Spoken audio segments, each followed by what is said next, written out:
Kabanata 18. Kapag naniniwala ka sa kahit ano, ang kaakit-akit na mga kathang-isip, at kung bakit mas makapangyarihan ang mga kwento kaysa sa mga istatistika. Isipin ang isang alien na ipinadala sa Earth. Ang kanyang trabaho ay subaybayan ang ating ekonomiya. Umiikot siya sa itaas ng New York City, sinusubukang palakihin ang ekonomiya at kung paano ito nagbago sa pagitan ng taong 2007 at taong 2009. Noong bisperas ng bagong taon ng 2007, nag-hover siya sa Times Square. Nakikita niya ang libu-libong masasayang party growers, na napapalibutan ng mga matingkad na ilaw, napakalaking billboard, fireworks, at mga TV camera. At bumalik siya muli sa Times Square noong bisperas ng bagong taon ng 2009. Nakita niya muli ang libu-libong masasayang partygoer na napapalibutan ng maliwanag na ilaw, napakalaking billboard, fireworks, at TV camera. Mukhang pareho lang. Hindi siya makakita ng malaking pagkakaiba. Nakikita niya ang halos kaparehong bilang ng mga New Yorker na nagmamadali sa lungsod. Ang mga taong iyon ay napapalibutan ng parehong bilang ng mga gusali ng opisina, na naglalaman ng parehong bilang ng mga mesa na may parehong bilang ng mga computer, na nakahook up sa parehong bilang ng mga koneksyon sa internet. Sa labas ng lungsod ay nakikita niya ang parehong bilang ng mga pabrika at bodega, na konektado sa parehong mga highway, na nagdadala ng parehong bilang ng mga truck. Lumapit siya ng kaunti sa lupa, at nakita niya ang parehong mga universidad na nagtuturo ng parehong mga paksa, at namamahagi ng parehong mga degree sa parehong bilang ng mga tao. Nakikita niya ang parehong bilang ng mga patent na nagpo-protekta sa parehong mga makabagong ideya. Napansin niya na umunlad ang teknolohiya. Lahat ng tao noong 2009 ay may dalang mga smartphone na wala noong 2007. Mas mabilis na ngayon ang mga computer. Mas mabisa ang mga gamot. Ang mga kotse ay nakakakuha ng mas mahusay na gas mileage. Ang teknolohiya ng solar at fracking ay umunlad. Ang social media ay lumago ng husto. Habang lumilipad siya sa buong bansa ay ganoon din ang nakikita niya. Sa buong mundo, higit pa sa pareho. Ang ekonomiya ay nasa halos parehong hugis, marahil kahit na mas mahusay, noong 2009 tulad ng noong 2007, pagtatapos niya. Pagkatapos ay tumingin siya sa mga numero. Nagulat siya na ang mga sambahayan sa US ay $16 na trilyong na mas mahirap noong 2009 kaysa noong 2007. Siya ay natulala na 10 milyon pang Amerikano ang walang trabaho. Hindi siya makapaniwala nang malaman niyang ang stock market ay nagkakahalaga ng kalahati sa kung ano ito bago ang 2 taon. Hindi siya makapaniwala na bumagsak ang forecast ng mga tao sa kanilang economic potential. Hindi ko maintindihan, sabi niya. Nakita ko na ang mga lungsod. Tiningnan ko ang mga pabrika. Kayong mga tao ay may parehong kaalaman, parehong mga tool, parehong ideya. Walang nagbago, kung ganun bakit ka mas mahirap? Bakit mas pessimistic ka? May isang pagbabagong hindi nakikita ng alien sa pagitan ng taong 2007 at taong 2009. Ang mga kwentong sinabi namin sa aming sarili tungkol sa ekonomiya. Noong 2007, nagkwento kami tungkol sa katatagan ng mga presyo ng pabahay, ang pagiging maingat ng mga bangkero, at ang kakayahan ng mga pamilihan sa pananalapi. Sa tumpak na panganib sa presyo. Noong 2009 huminto kami sa paniniwala sa kwentong iyon. Iyon lang ang nagbago. Ngunit ginawa nito ang lahat ng pagkakaiba sa mundo. Sa sandaling naputol ang salaysay na patuloy na tataas ang mga presyo ng bahay, tumaas ang mga default sa mortgage, pagkatapos ay nawala ng pera ang mga bangko, pagkatapos ay binawasan nila ang pagpapautang sa ibang mga negosyo, na humantong sa mga pagkatanggal, na humantong sa mas kaunting paggasta, na humantong sa mas maraming mga tanggalan, at patuloy. Maliban sa pagkapit sa isang bagong salaysay, nagkaroon tayo ng magkapareho, kung hindi man mas malaki, ang kapasidad para sa kayamanan at paglago noong 2009 gaya ng ginawa natin noong 2007. Ganunpaman, ang ekonomiya ay dumanas ng pinakamatindi sa loob ng 80 taon. Ito ay naiiba, sabihin na nating Alemanya noong 1945, na ang base ng pagmamanupaktura ay tinanggal. O ang Japan noong 2000, na ang populasyon sa taon na nagtatrabaho ay lumiliit. Iyon ay tiyak na pinsala sa ekonomiya.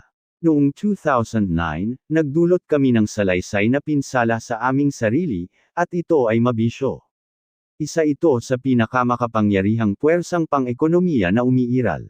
Kapag iniisip natin ang tungkol sa paglago ng mga ekonomiya, negosyo, pamumuhunan, at mga karera, malamang naisipin natin ang mga bagay na nakikita natin, at kung gaano karaming mga bagay ang mayroon tayo, at kung ano ang kakayahan natin. Ngunit ang mga kwento, sa ngayon, ang pinakamakapangyarihang puwersa sa ekonomiya. Sila ang nagpapasiklab na maaaring hayaang gumana, ang mga tiyak na bahagi ng ekonomiya, o ang preno na pumipigil sa ating mga kakayahan. Sa personal na antas, may dalawang bagay na dapat tandaan tungkol sa isang mundong hinihimok ng kwento kapag pinamamahalaan ang iyong pera. Una, kung mas gusto mong maging totoo ang isang bagay, mas malamang na maniwala ka sa isang kwento na labis na tinatansya ang posibilidad na ito ay totoo. Ano ang pinakamasayang araw ng iyong buhay? Ang salita na How to Live Forever, ay nagtatanong ng inosenteng tanong na iyon sa isang sentenaryan na nag-aalok ng kamangha-manghang tugon. Araw ng Armistice, ang sabi niya, na tinutukoy ang kasunduan noong 1980 na nagtapos sa World War I. Bakit? Tanong ng producer. Dahil alam namin na wala ng digmaan muli, sabi niya. Nagsimula ang ikalawang digmaang pandaigdig pagkalipas ng 21 taon, at pumatay ng 75 milyong tao. Marami ang mga bagay sa buhay na sa tingin natin ay totoo, dahil ginusto nating maging totoo. Tinatawag ko ang mga bagay na ito na, kaakit-akit na kathang-isip. Malaki ang epekto ng mga ito sa kung paano natin iniisip ang pera, lalo na ang mga pamumuhunan at ekonomiya. Ang isang kaakit-akit na kathang-isip ay nangyayari kapag ikaw ay matalino, gusto mong humanap ng mga solusyon, ngunit nahaharap sa kombinasyon ng limitadong kontrol, at malaking panalo. Napakalakas nila. Mapapaniwala kanila sa kahit ano. Gumawa ng maikling halimbawa. Ang anak ni Ali Haj-Aji, ay may sakit. Ang mga matatanda sa kanyang nayo ng Yemen, ay nagmungkahi ng katutubong lunas, itulak ang dulo ng nasusunog na kahoy sa dibdib ng kanyang anak upang maalis ang sakit sa kanyang katawan. Pagkatapos ng pamamaraan, sinabi ni Haj-Aji, sa The New York Times, na kapag wala kang pera, at ang iyong anak ay may sakit, maniniwala ka sa kahit ano. Nauna ang gamot sa kapaki-pakinabang na gamot sa libu-libong taon. Bago ang siyentipikong pamamaraan, at ang pagtuklas ng mga mikrobyo ay nagkaroon ng bloodletting, gutom na therapy, pagbubutas sa iyong katawan upang palabasin ang mga kasamaan, at iba pang paggamot na walang ginawa kundi mapabilis ang iyong pagkamatay. Parang baliw, ngunit kung kailangan mo ng isang solusyon, at ang isang mahusay ay hindi kilala o madaling magagamit sa iyo, ang landas ng hindi bababa sa pagtutol ay patungo sa pangangatwiran ni Haj-Aji, na handang maniwala sa anumang bagay. Huwag subukan ang anumang bagay, ngunit maniwala rito. Sa chronicling The Great Plague of London, isinulat ni Daniel Defoe noong 1722. Ang mga tao ay mas nalululong sa mga propesya at astrological conjurations, panaginip, at mga kwento ng matatanda dati, o mula noon, ang mga almanac ay labis na natakot sa kanila. Ang mga poste ng mga bahay at sulok, ang mga kalye ay natapalan ng mga papeles ng mga doktor at mga papel ng mga mangmang na tao, na nagkukumahog at nag-aanyaya sa mga tao na pumunta sa kanila para sa mga remedyo, na karaniwang itinatakda ng mga ganitong uri ng paglago. Hindi nagkakamali na mga tabletang pang-iwas laban sa salot. Never-failing preservatives laban sa impeksyon. Sovereign cordials laban sa katiwalian ng hangin. Ang salot ay pumatay ng 1/4 ng mga taga-London sa loob ng 18 buwan. Maniniwala ka sa halos anumang bagay kapag ganoon kataas ang pagtataya. Ngayon isipin kung paano nakakaapekto ang parehong hanay ng limitadong impormasyon, at mataas na stake sa aming mga pasya sa pananalapi. Bakit nakikinig ang mga tao sa komentaryo sa pamumuhunan sa TV, na may maliit na track record ng tagumpay? Bahagyang dahil ang mga pagtaya ay napakataas sa pamumuhunan. Kumuha ng ilang stock pick ng tama at maaari kang yumaman ng walang labis na pagsisikap. Kung mayroong 1% na pagkakataon na ang hula ng isang tao ay magkatotoo, at ito ay magkatotoo ay magbabago sa iyong buhay, hindi ka baliwan ng pagbibigay pansin, kung sakali. At napakaraming mga opinyon sa pananalapi na kapag pumili ka ng isang diskarte o panig, namuhunan ka sa mga ito, kapwa sa pananalapi at pag-iisip. Kung gusto mong tumaas ng 10 beses ang isang stock, tribo mo iyon. Kung sa tingin mo ang isang tiyak na patakarang pang-ekonomiya ay magpapasiklab ng hyperinflation, iyon ay ang iyong panig. Maaaring ito ay mga mababang posibilidad na taya. Ang problema ay hindi magagawa ng mga manunood, o hindi, i-calibrate ang mababang odds, tulad ng 1% na pagkakataon. Marami ang default sa isang matatag na paniniwala na kung ano ang gusto nilang maging totoo, ay walang alinlangan na nagkakatotoo. Ngunit ginagawa lang nila iyon dahil umiiral ang posibilidad ng isang malaking resulta. Ang pamumuhunan ay isa sa mga tanging larangan na nag-aalok ng mga pang-araw-araw na pagkakataon para sa matinding gantimpala. Naniniwala ang mga tao sa financial quackery, sa paraang hinding-hindi nila gusto, halimbawa, weather quackery, dahil ang mga gantimpala para sa tamang paghula kung ano ang gagawin ng stock market sa susunod na linggo, ay nasa ibang universo kaysa sa mga gantimpala para sa paghula kung maaraw o maulan sa susunod na linggo. Isaalang-alang na 85% ng mga aktibong mutual fund ay hindi gumanap ng kanilang benchmark sa loob ng 10 taon na nagtatapos sa 2018. Ang figure na iyon ay medyo stable sa mga henerasyon. Iisipin mong ang isang industriya na may ganitong mahinang pagganap ay isang angkop na serbisyo, at mahihirapang manatili sa negosyo. Ngunit may halos 5 trilyong dolyar na namuhunan sa mga pondong ito.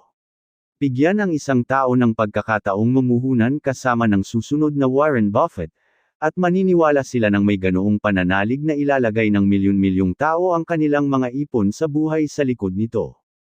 O kunin si Bernie Madoff. Sa pagbabalik tanaw ay dapat nahalata ang kanyang Ponzi scheme. Nagulat siya ng mga return na hindi kailanman nag-iba, na-audit sila ng isang medyo hindi kilalang accounting firm, at tumanggi siyang maglabas ng maraming impormasyon kung paano nakamit ang mga return, gayunpaman nakalikom si Madoff ng bilyon-bilyong dolyar mula sa ilan sa mga pinakasopistikadong mamumuhunan sa mundo. Nagkwento siya ng magandang kwento, at gustong paniwalaan ito ng mga tao. Malaking bahagi ito kung bakit kailangang-kailangan ng puwang para sa pagkakamali, flexibility, at pagsasarili sa pananalapi, mga mahahalagang tema na tinalakay sa mga nakaraang kabanata. Kung mas malaki ang agwat sa pagitan ng kung ano ang gusto mong maging totoo, at kung ano ang kailangan mong maging totoo, upang magkaroon ng katanggap-tanggap na resulta, mas pinuprotektahan mo ang iyong sarili mula sa pagiging biktima ng isang nakakaakit na kathang-isip sa pananalapi. Kapag nag-iisip tungkol sa lugar para sa pagkakamali sa isang hula, nakakatuksong isipin na ang mga potensyal na resulta ay mula sa pagiging tumpak, hanggang sa ikaw ay maging napakatumpak. Ngunit ang pinakamalaking panganib ay ang gusto mong maging totoo ang isang bagay na ang hanay ng iyong hula, ay wala sa parehong ballpark bilang katotohanan. Sa huling pagpupulong nito noong 2007, hinulaan ng Federal Reserve kung ano ang magiging paglago ng ekonomiya sa 2008 at 2009. Pagod na sa humihinang ekonomiya, hindi ito optimistiko. Hinulaan nito ang isang hanay ng potensyal na paglago, 1.6% na paglago sa mababang dulo, 2.8% sa mataas na dulo. Iyon ang margin ng kaligtasan nito, ang silid nito para sa pagkakamali. Sa katotohanan ang ekonomiya ay nagkontrata ng higit sa 2%, ibig sabihin ang mababang pagtatapos na pagtatansya ng Fed ay nag-off ng halos 3 beses. Mahirap para sa isang policymaker na hulaan ang isang tahasang pagbaba, dahil ang pagbaba ay gagawing komplikado ang kanilang mga karera. Kaya't kahit na ang mga projection sa pinakamasamang kaso, ay bihirang umasa ng mas masahol pa kaysa sa mabagal na paglago. Ito ay isang kaakit-akit na kathang-isip, at madaling paniwalaan dahil ang pag-asa sa anumang mas masahol pa ay masyadong masakit upang isaalang-alang. Ang mga gumagawa ng patakaran ay madaling mapuntirya para sa pagpuna, ngunit lahat tayo ay ginagawa ito. At ginagawa namin ito sa magkabilang direksyon. Kung sa tingin mo ay paparating na ang recession, at ibinayad mo ang iyong mga stock sa pag-asa, ang iyong pananaw sa ekonomiya ay biglang mababaliw sa kung ano ang gusto mong mangyari. Bawat blip, bawat anekdota, ay magmumukhang isang senyales na dumating na ang kapahamakan, marahil hindi dahil mayroon ito, ngunit dahil gusto mo ito. Ang mga insentibo ay isang makapangyarihang motivator, at dapat nating laging tandaan kung paano nila naiimpluwensyahan ang ating sariling mga layunin at pananaw sa pananalapi. Hindi ito maaaring palakihin, walang mas malaking puwersa sa pananalapi kaysa sa puwang para sa pagkakamali, at kung mas mataas ang pusta, mas malawak ito. Ikalawa, ang bawat tao'y may hindi kumpletong pananaw sa mundo. Ngunit bumubuo kami ng isang kumpletong salaysay upang punan ang mga puwang. Ang aking anak na babae ay halos 1 taong gulang habang isinusulat ko ito. Curious siya sa lahat ng bagay at mabilis siyang natuto. Pero minsan iniisip ko ang lahat ng bagay na hindi niya maintindihan. Wala siyang ideya kung bakit pumapasok ang kanyang ama tuwing umaga. Ang konsepto ng mga bayarin, budget, karera, promosyon, at pag-iipon para sa pagre-retiro ay ganap na hindi pamilyar sa kanya. Isipin na sinusubukang ipaliwanag sa kanya ang Federal Reserve, Credit Derivatives, o NAFTA. Ito ay imposible, pero hindi naman madilim ang mundo niya. Hindi siya gumagala sa kalituhan. Kahit na sa 1 taon, isinulat niya ang kanyang sariling panloob na salaysay kung paano gumagana ang lahat. Ang mga kumot ay nagpapainit sa iyo, ang mga yakap ni nanay ay nagpapanatili sa iyo na ligtas, at ang mga dates ay masarap. Ang lahat ng nadatnan niya ay nababagay sa isa sa ilang dosenang mental model na natutunan niya. Kapag pumasok ako sa trabaho hindi siya tumitigil sa pagkalito, iniisip kung ano ang sweldo at mga bayarin. Malinaw niyang naliwanagan ang sitwasyon, hindi ako nilalaro ni Itay, at gusto kong laruin niya ako, kaya nalulungkot ako. Kahit nakakaunti ang kanyang nalalaman, hindi niya ito napapansin, dahil sinasabi niya sa kanyang sarili ang isang magkakaugnay na kwento tungkol sa kung ano ang nangyayari batay sa maliit na alam niya. Lahat tayo, anuman ang ating edad, ay gumagawa ng parehong bagay. Tulad ng aking anak na babae, hindi ko alam kung ano ang hindi ko alam. Kaya ako ay madaling kapitan sa pagpapaliwanag sa mundo, sa pamamagitan ng limitadong hanay ng mga modelo ng pag-iisip na mayroon ako. Tulad niya, hinahanap ko ang mga pinakamaiintindihan na dahilan sa lahat ng aking nadatnan. At tulad niya, mali ako tungkol sa marami sa kanila, dahil mas kaunti ang nalalaman ko tungkol sa kung paano gumagana ang mundo kaysa sa iniisip ko. Ito ay totoo para sa pinakanakabatay sa katotohanan ng mga paksa. Take history. Ang pagkukwento lang ng mga bagay na nangyari na. Dapat itong maging malinaw at layunin. Ngunit gaya ng isinulat ni B.H. Liddell Hart, sa aklat na Why Don't We Learn From History? Ang kasaysayan ay hindi mabibigyang kahulugan ng walang tulong ng imahinasyon at intuition. Ang napakaraming ebidensya ay napakalaki na ang pagpili ay hindi maiiwasan. Kung saan may selection mayroong sining. Ang mga nagbabasa ng kasaysayan ay may posibilidad na maghanap kung ano ang nagpapatunay sa kanila na tama, at nagpapatunay sa kanilang mga personal na opinyon. Ipinagtatanggol nila ang mga katapatan. Nagbabasa sila na may layuning i-affirm o umatake. Nilalabanan nila ang hindi maginhawang katotohanan dahil gusto ng lahat na maging panig ng mga anghel. Tulad ng pagsisimula natin ng mga digmaan, at upang wakasan ang lahat ng mga digmaan. Minsan ay sinabi sa akin ni Daniel Kahneman, ang tungkol sa mga kwentong sinasabi ng mga tao sa kanilang sarili upang magkaroon ng kahulugan ang nakaraan.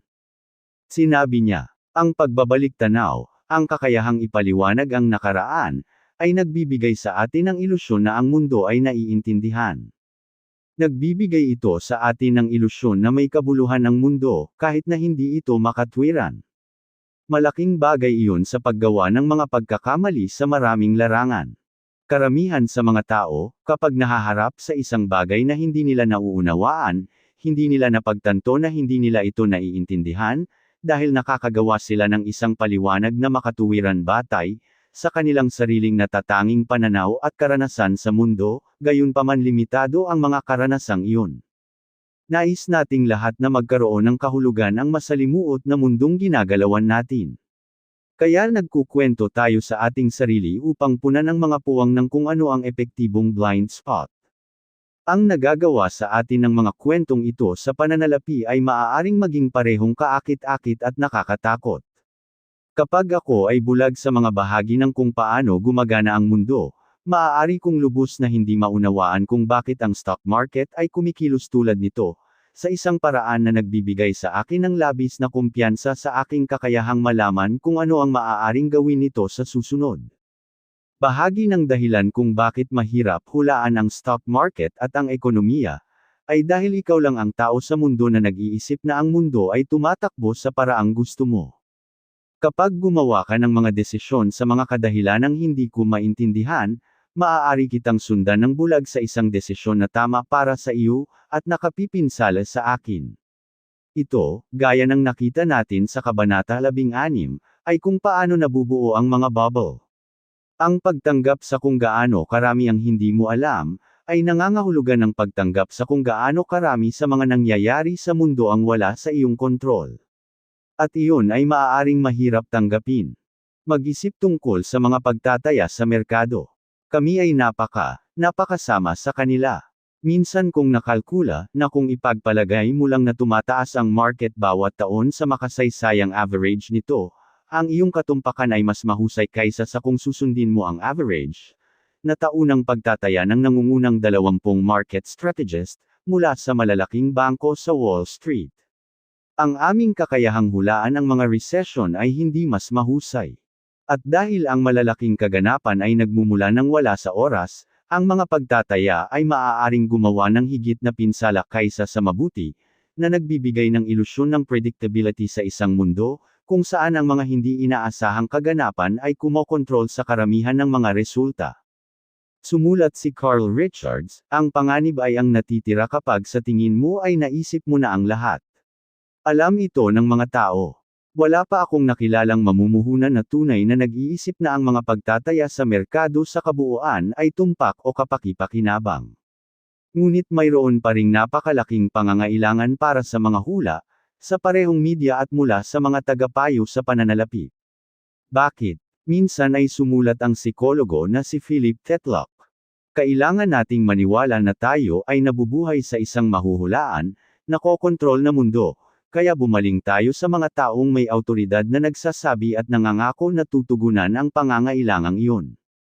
Ang pagbibigay kasiyahan sa pangangailangang iyon ay isang mahusay na paraan upang ilagay ito. Ang pagnanais na maniwala na tayo ang may kontrol ay isang emosyonal, ay parang isang bahagi na makati na kailangan nating kamutin, sa halip na isang analytical na problema na kalkulahin at lutasin.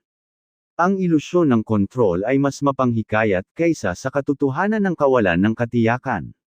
Kaya kumakapit kami sa mga kwento tungkol sa mga resulta na nasa aming kontrol. Ang bahagi nito ay may kinalaman sa nakalilitong mga larangan ng katumpakan sa mga larangan ng kawalan ng katiyakan. Ang New Horizons spacecraft ng NASA ay dumaan sa Pluto 2 taon na ang nakararaan. Ito ay isang 3 bilyong milyang paglalakbay na tumagal ng 9.5 taon. Ayon sa NASA, ang biyahe ay tumagal ng humigit kumulang 1 minuto kaysa sa hinulaang noong inilunsad ang sasakyang panghimpapawid noong Enero taong 2006. Pag-isipan iyon. Sa isang hindi pa nasubok, isang dekada na paglalakbay, ang hula ng NASA ay 99.99998% na tumpak. Iyan ay tulad ng pagtataya ng isang biyahe mula sa New York papuntang Boston, at pagiging tumpak sa loob ng 4 na milyon ng isang segundo. Ngunit ang astrophysics ay isang larangan ng precision.